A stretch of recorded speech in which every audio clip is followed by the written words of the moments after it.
My name is JulieAnn. I'm 29 years old. I am from Belfast, Northern Ireland, and I'm now living in Missouri. I was raised a Catholic and always believed that abortion was the murder of an innocent child. It was wrong. I was pro-life while growing up. In June 2002, I had an abortion. My baby, Martin Keeley, was 7.5 weeks. I had been in a relationship with my boyfriend for a while and thought things were going fine. However, he was not happy about my pregnancy.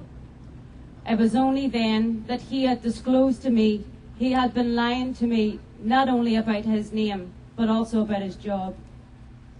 Our relationship turned out to be a sham, and I was looking at him in a whole different light.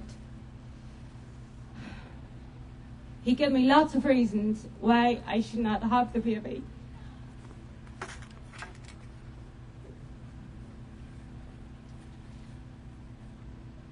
But the reasons were all to protect him, not me. I went into shock and cried constantly. You're okay. Jesus, help me here. It became clear he was not going to support me. Jesus, please help me. You're okay.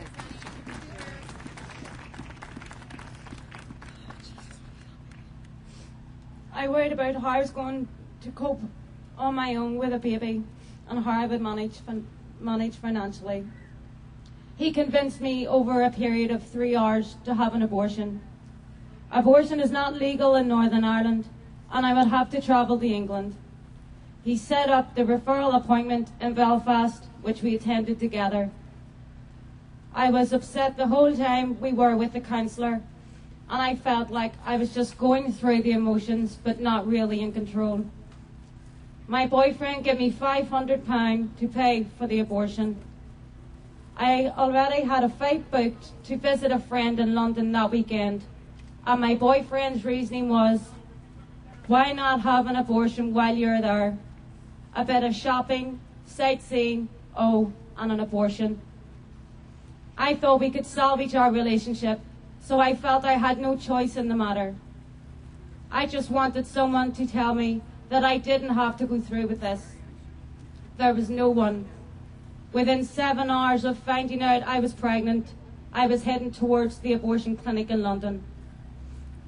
At the clinic, I felt so alone, full of fear, and totally lost.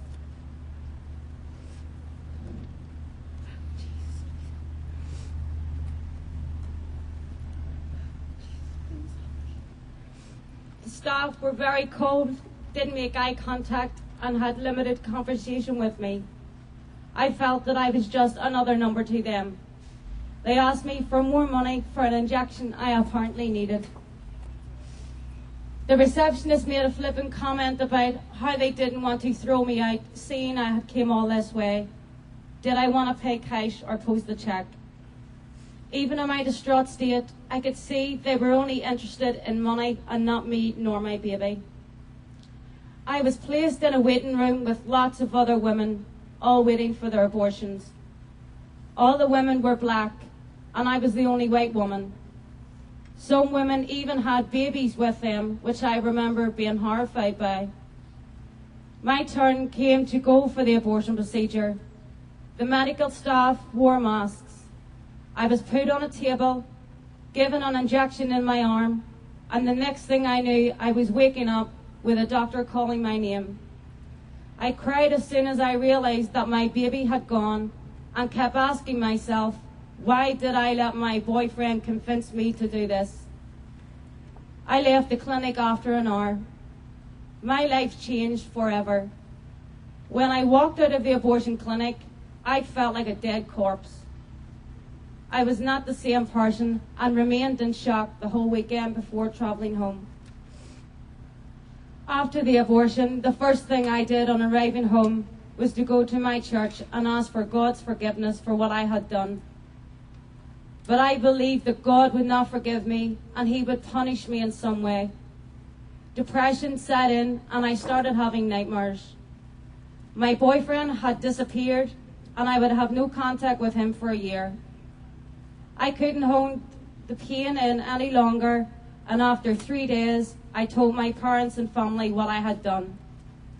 Although they were supportive, the pain, guilt, loss, anger, and loneliness I was feeling was overwhelming me. I couldn't cope.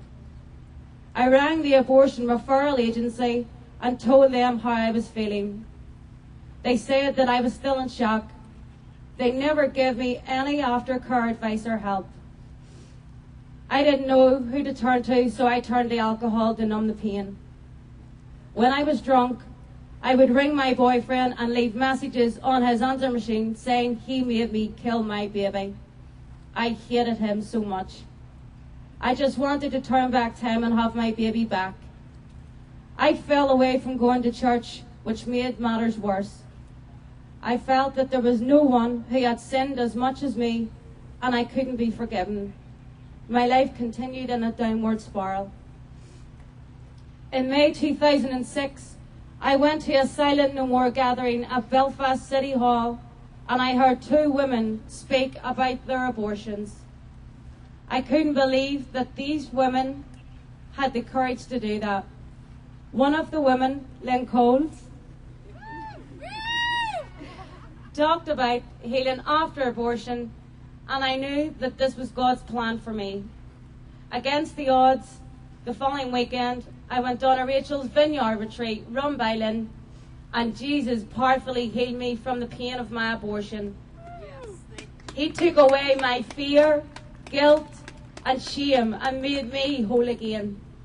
He rescued me from the pit of darkness I was trapped in, and He is my Lord and Saviour. I was able to work through forgiveness, not only of myself, but my boyfriend and others involved in the abortion. I committed my son, Martin Keeley, to God's care, and I too am forgiven. Jesus set me free, and I have hope for my future, and that hope comes from God. Abortion not only took the life of my child, but it also took almost took my life. I don't want another woman to go through that. I am a witness to the power of God in transforming my life, and that there is hope and healing after abortion. We women deserve better than abortion, and that is why I am silent no more. Praise you, Jesus. Don't clap for me, clap for Jesus. He's the healer.